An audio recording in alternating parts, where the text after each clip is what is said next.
There are currently 12 players remaining. I have the 700K I started with. I lost with pocket queens to Kitty Quo's pocket aces early in the day, which was a bit unfortunate. But since then, I have managed to chip back up. I'm currently playing with Phil Helmuth. He is on Raging Tilt, which is always a lot of fun. And it's been a relatively nice day besides losing with queens. So if I can just avoid those, hopefully we'll find ourselves at a final table.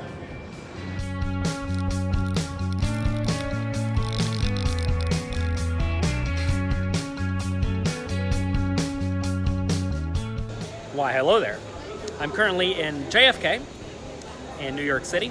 I'm on my way to beautiful Las Vegas. I'm going to play the World Poker Tour Tournament of Champions. I've been delayed in this airport for the last 4 hours or so, but that's a-okay. I've been in one of the airport lounges. It's been very nice as opposed to down here. That is a bit of a disaster area. They had tornadoes in New York City yesterday apparently, which is abnormal. So yeah, the Tournament of Champions is coming up. Before that though, there is a $10,000 buy-in event, the Bobby Baldwin Classic or something like that. I don't really know you can call a tournament a classic if it's the first time it happened. So anyway, that should be fun. I'm looking forward to that. There's also though, every day, a 10 or 25K side event, which doesn't really happen very often. Those are either going to be amazing or terrible. I'm thinking they're probably going to be terrible. Terrible meaning very, very tough, as in you will have no edge if you play them. I try to not fight with the Ego Fest, or fight in the Ego Fest, so I may end up playing cash games or just relaxing, who knows. So that's the plan. Hopefully we make it to Vegas tonight. I guess we'll see.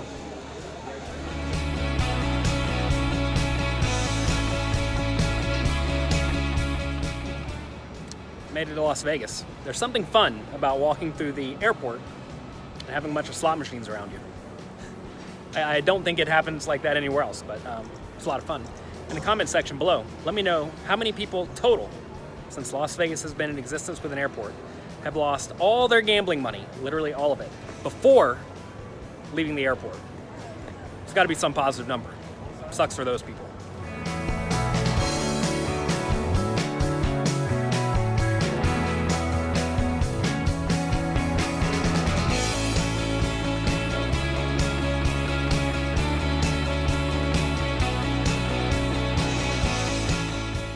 Hello, just arrived at Aria, and whenever you arrive to a hotel room, it is very important you check it out to make sure that it is all good. So, do a brief walkthrough. Here's the bathroom.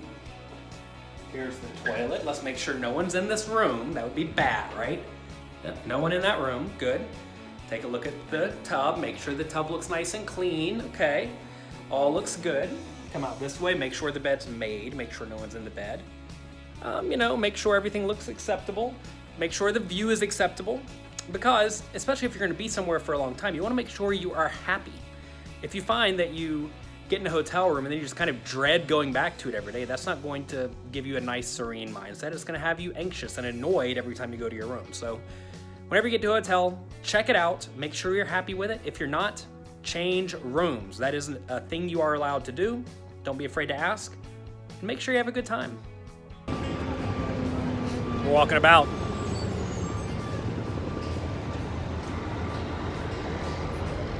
It's good to be a tourist sometimes.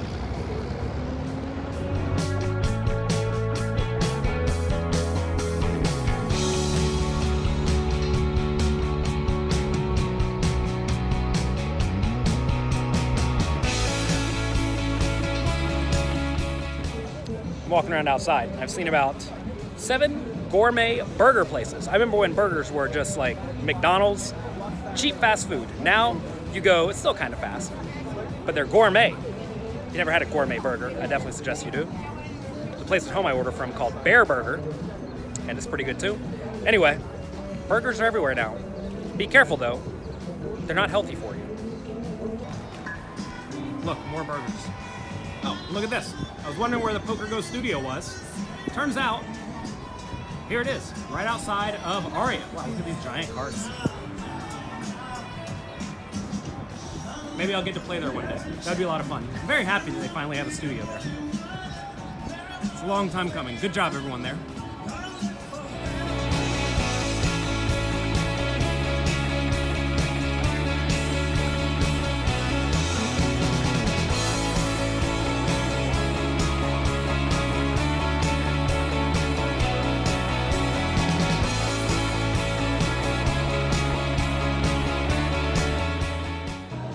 Oh my god, it's a Breaking Bad slot machine. I have to get in here and play. Oh. Don't forget, it's a slot machine.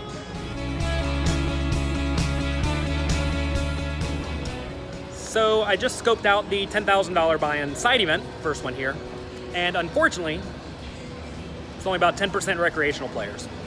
Whenever you're trying to think about your return on investment, I usually like to see at least 25% recreational players, because what that does is it allows you to have about a 15% return on investment, assuming the recreational players are minus 50% return on investment.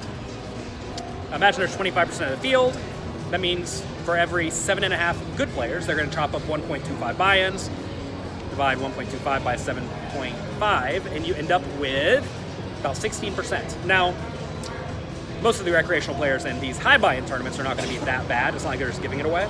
So usually the return on investment is going to be more like 10%. So if you take 10% return on investment, which is fine for a 10K, you'll make $1,000 in a day. And that sounds good, but you have to account for rake. Rake is like 4 or 5%.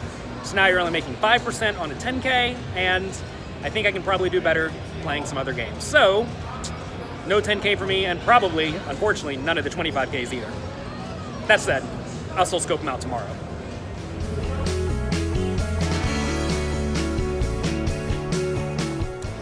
So, I bummed around for the last 2 days trying to find a good game to get in. It's actually been kind of unfortunate. There was a 50-100 game going, which looked great. However, there was a little bit of a list, and as soon as the few recreational players left, the game broke. So I didn't get to play that.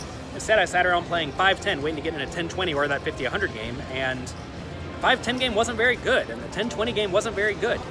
I did, however, see a $200 satellite into a $1,000 satellite, which was apparently happening right now. There's my seat right back there. And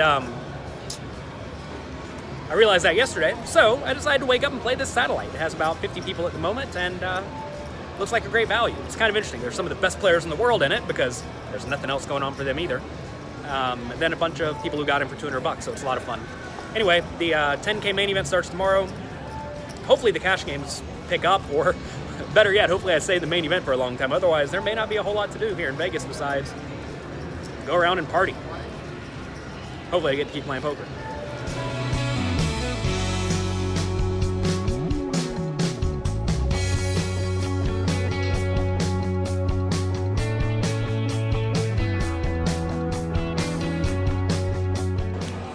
Oh, satellites are particularly fun. They're such a slog. What happens is, inevitably, everyone gets down to about 20 big blinds or so, which is where we are now. 13 players remain. 7 get paid. 7th gets 5K. 6th and higher get 10K. And I right about average, right about 20-ish big blinds. So now we're just going to grind it down until half the field bust. A lot of people think, oh, we only have to get to the top half of the field now, which, is certainly feasible, but it's going to take forever. Every time I find myself at this stage in a satellite, I'm like, oh, why did I even sign up for this? But for some reason, I keep signing up. Hello, I was in the final table today. This is my good friend, Hello. Jonathan. How are you? One of us will probably bubble. We gonna bubble, or we gonna make both of us? We gonna make the seat. Let's do it. Let's do it. All right. Serious player. Look at that. That guy's so lucky. Look, it's 20,000. Now we have 260,000. His first initial is 10. Say hello to the camera. Are we Facebook Live, or what are we doing? Say hello to the camera. Oh, man, Ray. Say hello to the camera. Ray, you're the best. All right. Is this all your fans watching this or not? Yeah. Live right there. Final table. All blind. Congratulations, gentlemen. All right. Final table, huh? All right. Good job, everyone. Look good. We're in the money in the satellite. We're See how we did. We're playing, man. Let's do winner takes all. Let's go all in blind. That worked out pretty well. So last night, I won my seat to a satellite, and that induced a few people to say, I thought you were against satellites. You said that in one of the previous Little Poker Advice episodes. Well, I generally am, but there are some times to play satellites. I actually outline all of this in my book, Mastering Small Stakes and No Limit Hold'em. I don't know why I haven't read that yet. Don't be lazy. So when should you play the satellites? The main time is when you expect to have an edge in both the satellite and the game you're satelliting into, and the game you're satelliting into, you're very properly bankrolled to play anyway, or nearly properly bankrolled to play. So let's say you normally play $500 buy-in tournaments, that's what you're bankrolled for.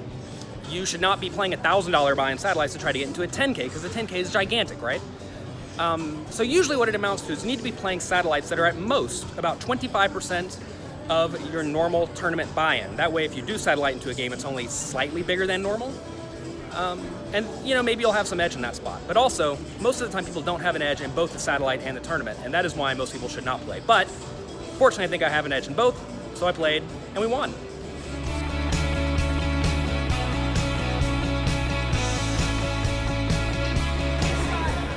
We've been playing for 2 hours so far. About what I started with. I chipped up great Hello, during the welcome first players. level, but then I lost I my am flush to a Vincent flush. Patton of the World Poker Tour. Welcome to We're this gonna shuffle up amazing and down event. now 2 hours I am here with the captain of the World Poker that's Tour, okay. the CEO, the president, Mr. Adam Pliska, along with the VP of Global Marketing, that is Angelica Hale. Trust me, And they're the gonna say it. world Be poker patient. crew. We have Steve Duffy, we have Ivy Teams, and Let's go back so and find my many table. It's people. gotten Welcome to significantly worse. First ever, Bobby Baldwin World Poker Tour Classic. Here we are. Now, we all know Bobby Baldwin is one of the greatest players of all time. He was the owl, but now, of course, he's the president. Well, I made day 2 of the World Poker Tour. We have 149,400, which is a very good stack.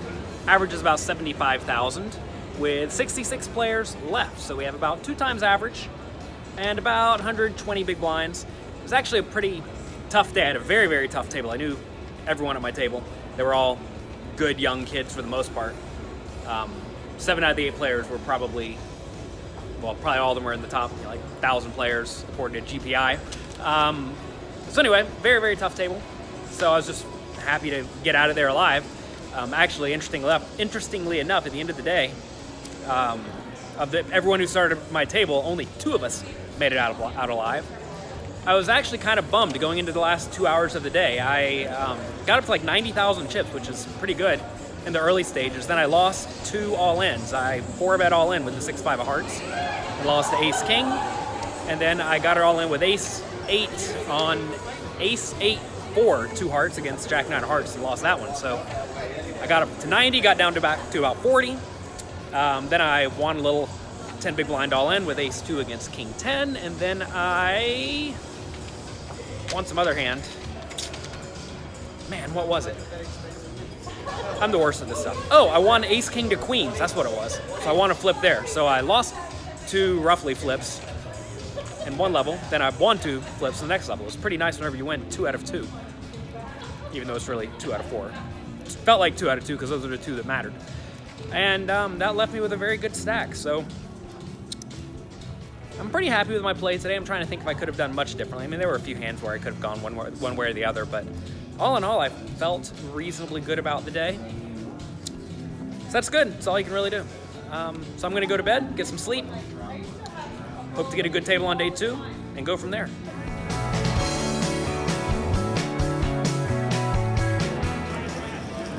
Here we are at the start of day 2 of the World Poker Tour. Here's our cast of characters today. It's a good cast of characters.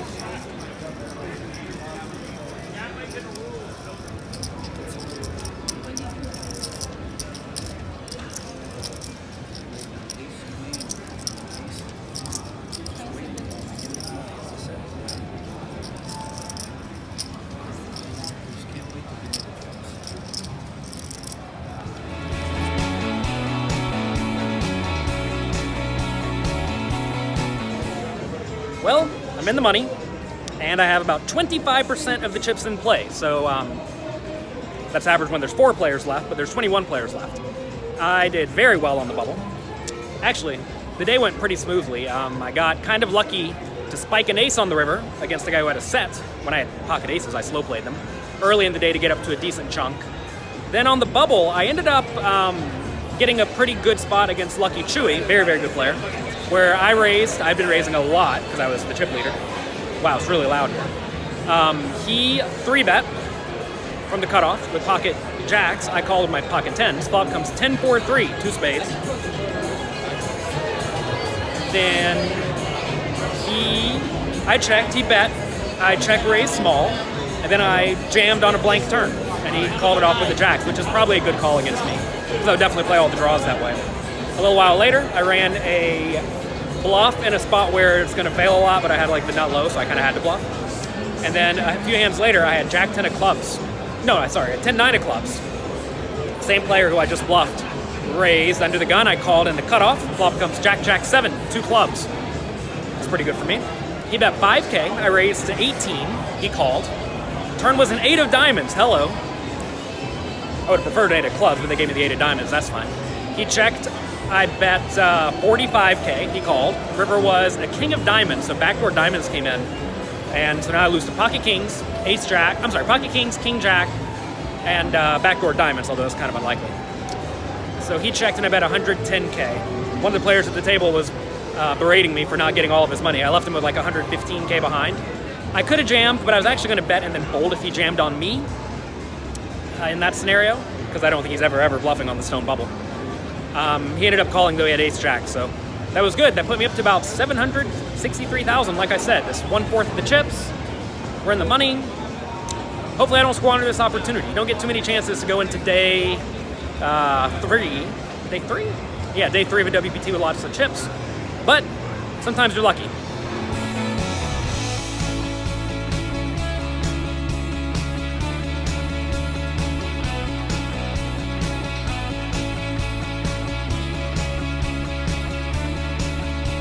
Ready to be count? Here we are playing day 3. Dealers, I would like you to each high card for your own button. So each high card for your own button, as the tables do have different number of players. Your card flipped over. Look like you're crazy. I have a picture with it, you local. I have a screen. You want to tell you exactly? I have a screen. Do you believe him? I don't believe him. No shot. He will show you if you If he had ace queen, he should for sure. Bell, you don't have to believe. You You only gotta believe when I play the hand. That's why you went low on chips. You played too many hands. What do you mean low on chips? I start with 55. I know. I yesterday 18,000 all day. Right. All day, 18, 26, 28, 24, all day. Yeah. People has 500 busted. I'm still sticking with my 18,000. You should give me credit on that. Okay. What's the matter? There are currently 12 players remaining. I have the 700K I started with. I lost with pocket queens to Kitty Quo's pocket aces early in the day, which was a bit unfortunate. But since then, I've managed to chip back up. I'm currently playing with Phil Helmuth. He is on Raging Tilt, which is always a lot of fun. And it's been a relatively nice day besides losing with queens. So if I can just avoid those, hopefully we'll find ourselves at a final table. Okay, I have a good hand. Play your hand here. What are you going to do? Set up 5. You want me to just check? Do you catch you straight? That's what you want to do? Stop crying like a baby, dude. Come on, man. Shut up. You shut up. You shut up. Stop crying. You shut up. We're down to 9 players. It's about average chips. Playing with these people. It's been a lot of fun so far. Maybe we'll be lucky.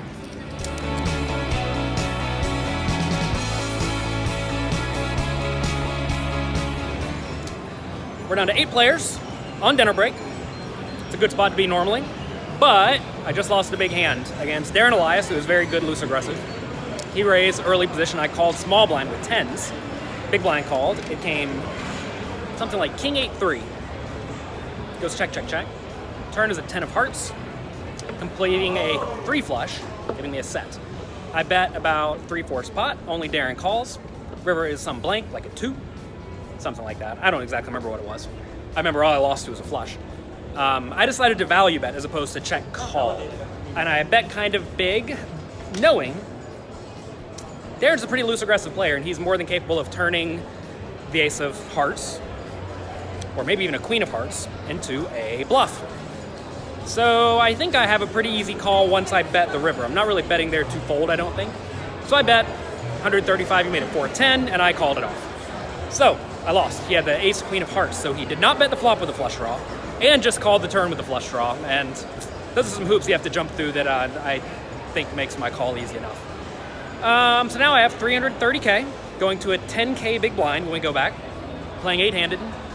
I'm probably last or next to last in chips, but still, 30 big blinds is pretty deep. So It's a relatively tough final table. Darren's made 2 flushes against me today in big pots. Both times I had a very good hand. Other time I had 2 pair. So maybe he'll stop making flushes against me, or maybe I'll just continue losing. We'll see.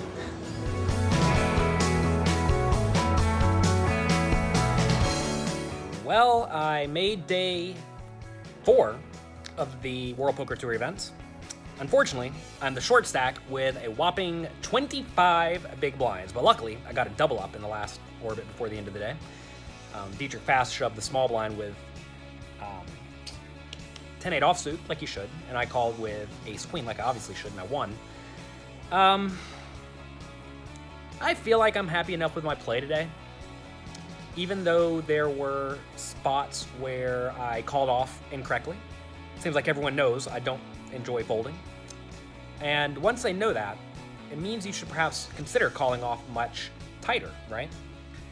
There's one spot, actually 2 spots against Darren Elias, where I think I mentioned this earlier, where he ended up making a flush in a spot where I turned a set. He turned the flush, I turned the set, and I just don't see how I could possibly fold, but that was for a lot of chips.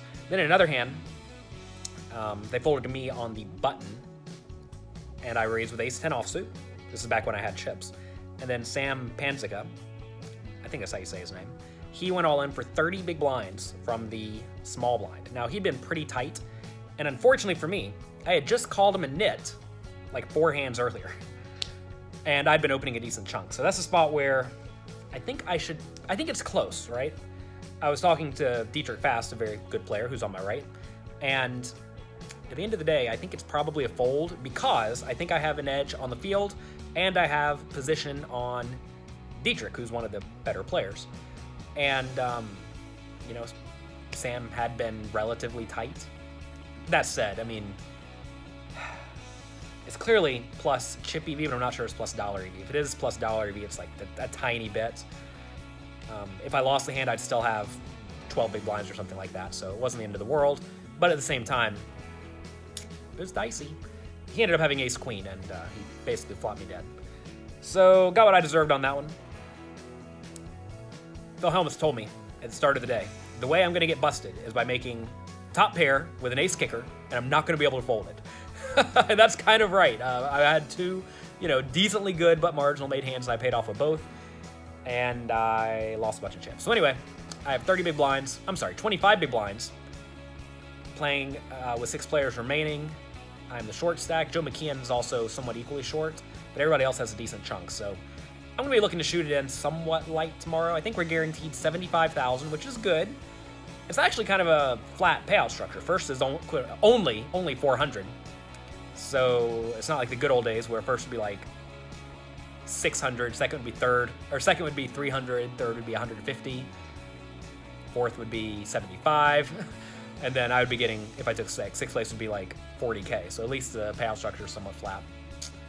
It's actually a very stacked final table. Darren Elias has 3 WPT wins. He's the chip leader. If he wins, he'll be the first one to 4.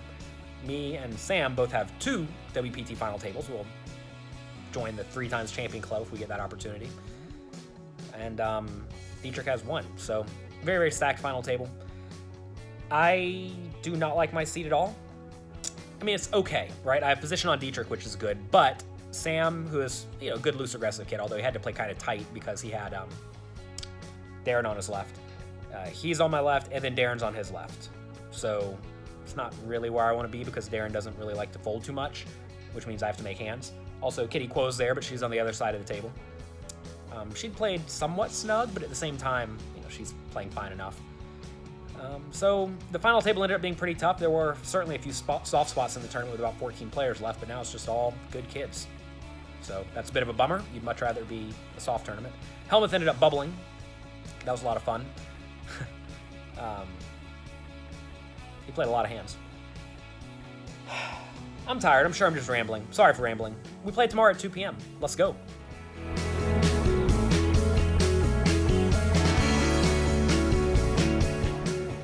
Hello. We're getting ready for the show. We're taking photos.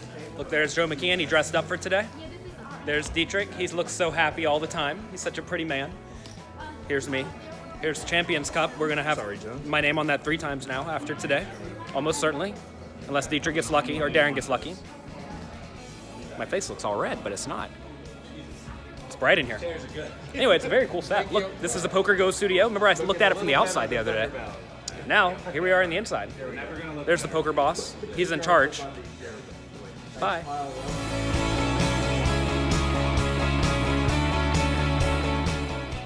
Well, I busted in 6th place, which, you know, really isn't so bad when you start the day 6 out of 6. Let's talk about a few hands. So on the very early in the day, 2nd or 3rd hand, I had Jack 10. I raised from the button, and Darren Elias called the big blind. Comes King Queen 9. Okay. So I have the nuts. He checks. I bet slightly larger than the initial raise, and he instantly folded. A few people said on Twitter, why bet there? Well, you want to build a big pot. You should virtually always bet your big pot. Straights, in particular, are very, very good hands to bet and not slow play because you don't block any of the pairs. And especially on King Queen 9. Like, say he has 7-5, right? I mean, what's he going to catch up to? Is he really going to run some insane bluff when my checking range should very often be marginal made hands that aren't really looking to fold? So easy bet on the flop, he folded. Next hand, I think, was maybe a little bit speculative. I raised King Queen the very next hand. Kitty Quo called the big blind. It came Ace Jack 4. Okay. She checks. I continuation bet smaller. I think I should definitely be continuation betting a ton on Ace Jack 4, maybe 100%. I'm not exactly sure though. Maybe I need to be checking King Queen some portion of the time. King Queen's a very good hand to check because it can win a showdown, and I really don't want to get check raised, although I'm not getting check raised on Ace Jack 4. Turn was a king. Definitely a good card for me to check, so we go ahead and check. River was a 10. So now I have a straight. Again, 2 straights in a row. She checked. I bet 80,000 into a pot of 100. And I think this bet's fine. I initially felt like it was kind of big when I made the bet initially. I said initially twice there. I thought it was kind of big, but I think it's fine. If she has an ace, she's going to at least be tempted to call. She doesn't have too many 2 pairs, though. But I guess if she does have 2 pairs, she probably needs to call anyway. Anyway, she folded ace 7, so it's one of the hands I was hoping to get called by. And if she's folding ace 7, clearly I need to bet smaller. So maybe lost a little bit of value there. A few hands later, Kitty raised cutoff. Dietrich called the small blind, and I had King 10 offsuit. Now, this is a spot where I would always call in the past. But from studying a lot of the content at Pokar, the backing company I'm part of, they like 3-betting here, I think. So I have a spot where if I 3-bet and I get jammed on, I was probably drawn to 3 outs anyway, or at least in pretty bad shape. And if they all fold, that's clearly fine. If they call, it's not the end of the world. Dietrich should have a strong hand from the small blind, but probably not too many hands like aces and kings and queens, right? So that's what I did. I 3-bet. Kitty made it, I think, 27. Dietrich called. I made it 120 or 118. Maybe a hair big. Maybe I made it less. I don't really remember how much I made it. This was all a whirlwind. This all happened in like 15 minutes. Anyway, I re-raised. I think I made it like 4.5x, whatever that was. Kitty thought for a while and went all in. I folded. Kitty had ace king. So, like I said, you end up folding out a spot where if it comes king high, I just end up losing all my money. Obviously, you don't get to see a flop, but picking it up pre-flop is very, very valuable. But I didn't pick it up. So I'm down to 250K with a 12,000 big blind. Folds around to me in the small blind. I have ace jack offsuit. At this point, Joe McKeon was also a short stack at the table. And I don't really want to be getting in flips, so I definitely need to be jamming some portion of the time, and obviously ace jack would be fine to jam for 20 big blinds. I liked it to limp though, and I think it's good to have a limping strategy in this spot, because if you're raising, it makes it very easy for the big blind, Sam, a good aggressive player, to jam and put me in a bad spot. So I elected to limp, planning to call if he raised. So I did limp, and he decided to make a big raise. He went all in. Actually said 300,000, which was for my whole stack. So I got it all in. He had ace 4, and they put a 4 on the flop, so I'm out. And, all in all, I guess I'm happy enough with my play. I don't really feel bad about any of the hands. The only hand I wish I could take back would be the king 10 hand, but I don't know what else I would have done differently. Maybe I just call it pre-flop. The problem is you don't really need to be 3-betting too often unless your opponents are opening a decent chunk.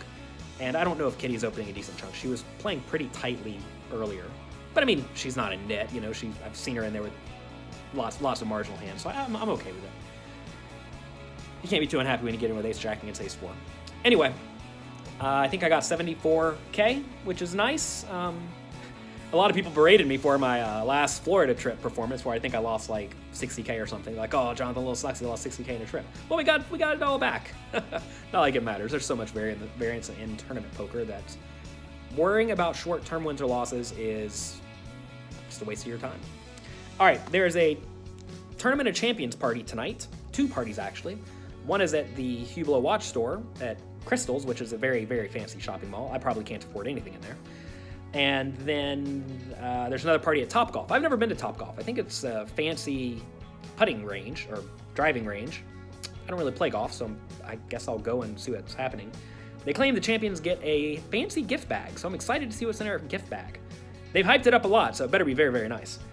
And then tomorrow's the Tournament of Champions. I have to be a good boy and not drink too much tonight, because we have to be up bright and early at noon to play a $15,000 buy-in tournament. I already signed up. I'm ready to go. And I'm feeling pretty good about my poker. Guess you should be if you play a satellite and win it, and then play the main event and take 6th place. Sometimes you're lucky. I feel like I say that a lot in my head. But yeah, sometimes you are lucky.